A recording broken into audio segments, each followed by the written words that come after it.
Muy buen día, espero que se encuentren realmente bien. Mi nombre es Randy Suárez Ramos y hoy les voy a estar hablando sobre un animal muy interesante que se llama Tenonura brasiliensis. En primer lugar, les voy a estar hablando sobre su etimología, es decir, qué significa su palabra. Tenonura brasiliensis, o su nombre vulgar como se conoce, es nutria grande o lobo gargantilla. La palabra terón proviene del griego que significa ala, mano o pluma y oura con la pluma, es decir, que el cola en forma de pluma. Esta hace alusión al aspecto de la cola, cuyos bordes laterales dan la apariencia de una pluma.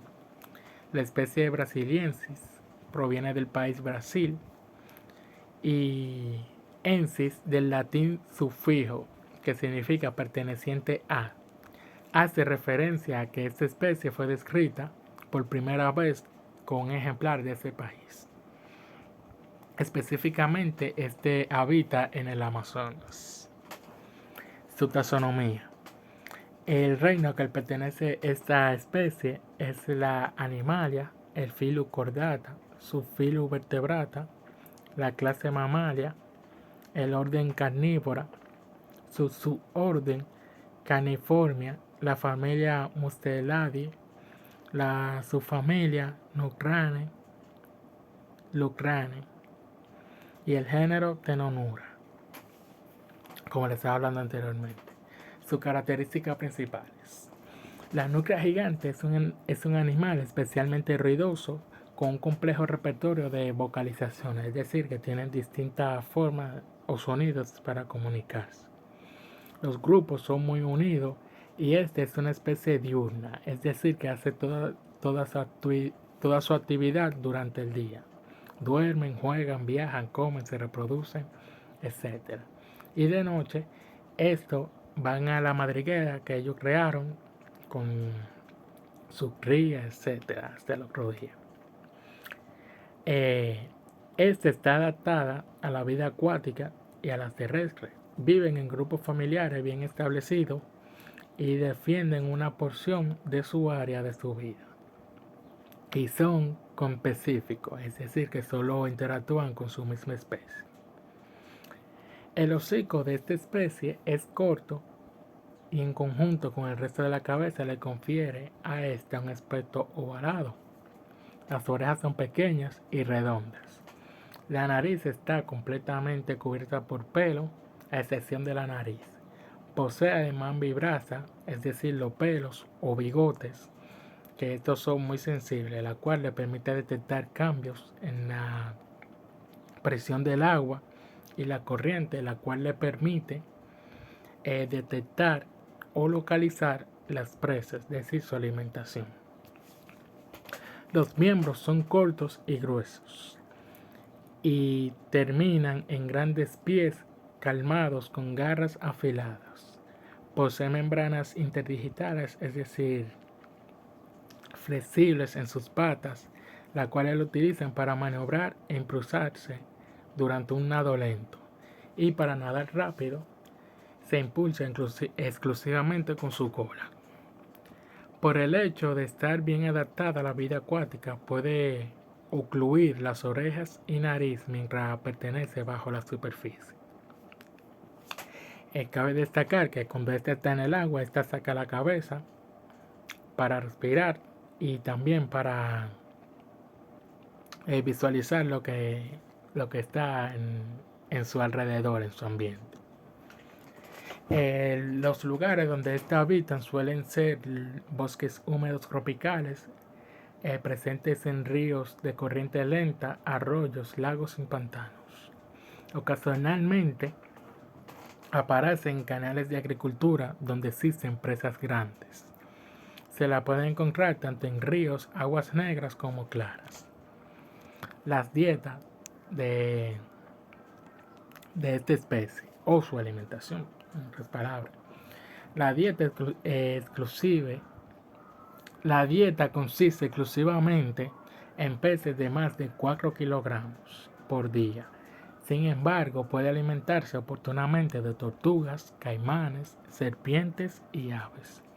La alimentación básica que comprenden esta especie son estos tipos de especies, como pueden ver aquí, como son el Pimelodidae, Serrasalmidae, Curidae, Erythinidae, Charizae, entre otros. Los mayores depredadores de la nutria son los seres humanos, es decir, nosotros, con la actividad de la caza, y el lagarto o el caimán negro, que se alimenta de las crías. Además, se ha identificado por pescadores del río del Napo, que es un animal que puede huir de sus depredadores, como las anacondas y caimanes. Cabe destacar que gracias a nosotros, esta especie casi se extingue por la masividad de pesca, de cazas que nosotros le damos a esta especie, pero gracias a que ellos se pudieron alojar o emigrar a un hábitat más lejana de los seres humanos, es decir, que no interactúan mucho, estos se han podido como deslingar de ese peligro de extinción, es decir, que se han reprobado. El lobito de río es más pequeño, menos social, menos ruidoso y más tímido con los humanos que la nutria gigante, es decir, la cría de esta especie. Debido a que pesa alrededor de un tercio de la parte de la nutria gigante, es más vulnerable a la depredación y por ello la falta de notoriedad se convierte en una ventaja. Adicionalmente, los hábitos del lobito del río son nocturnos o crepusculares, reduciendo la posibilidad de interacción con la nutria grande, que está activa solo durante el día. Por último, las interacciones son escasas también debido al menor tamaño de las presas, a diferencia de la ubicación de los asentamientos y la preferencia del sitio de pesca diferentes. Otras especies competidoras que se alimentan de presas similares a la nutria son los caimanes, peces grandes que tienen regímenes, como son los piscivoros, ginótidos, como las anguilas eléctricas, y las grandes siluciformes, como el pez gato. Y su reproducción.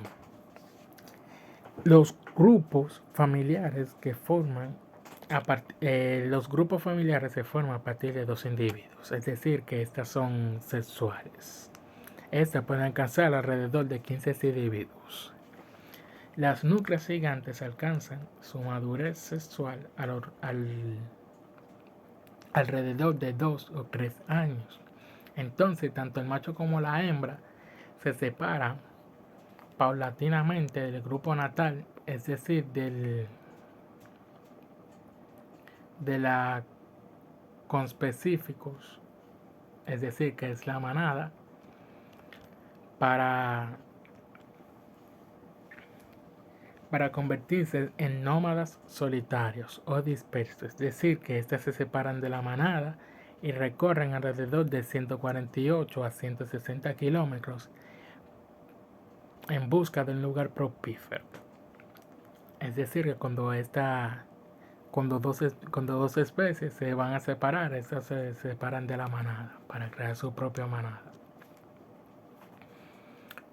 El periodo de gestación de esta especie es de 64 a 67 días.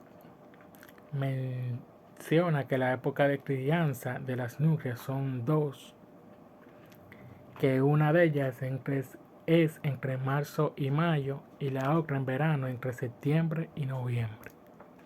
Los cachorros permanecen con sus padres hasta la siguiente camada. Nace y probablemente pertenece con la familia hasta que los cachorros maduran. Cada camada tiene alrededor de 1 a 6 cachorros. El éxito de reproducción está relacionado con el tamaño del grupo y la calidad del hábitat, donde grupos pequeños teniendo donde los grupos pequeños tienen bajo éxito de supervivencia. Esto fue todo. Gracias por escucharnos. Espero que les haya interesado y haya sido de su interés. Nos vemos en otra entrega.